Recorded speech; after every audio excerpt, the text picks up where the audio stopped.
ہر عبادت مالی ہو یا بدنی والدین کے لیے کر سکتے ہیں۔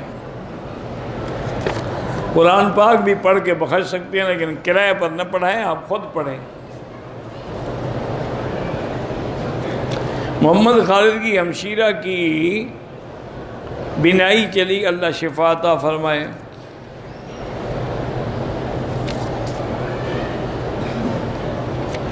سال میں صرف 5 دن ہیں جو حج کے، اس میں عمرہ جائز نہیں ہے، باقی ہر وقت ہو سکتا ہے۔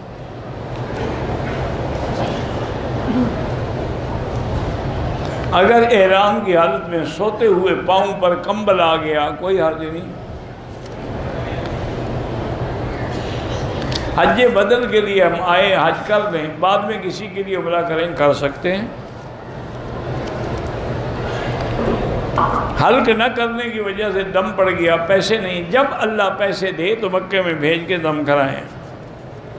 کشمیریوں کی اللہ مدد فرمائے، وہ اس وقت ایک بہت بڑے ابتلا میں ہیں۔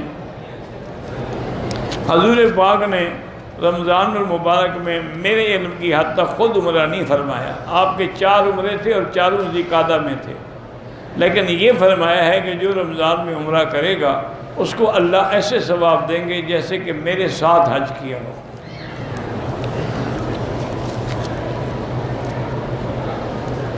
اگر زکوٰۃ کے پیسے مثلاً 1 لاکھ ہے، ہم ایک دفعہ دینے کے بجائے تھوڑا تھوڑا سال دیتے رہیں، کوئی حرج نہیں۔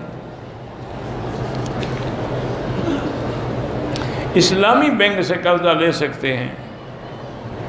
کاروبار میں بہتری اور رزق کے لیے استغفار زیادہ پڑھا کریں۔ عیدین کی نماز میں جو دعا ہے وہ خطیب خود دعا کرتا ہے بس۔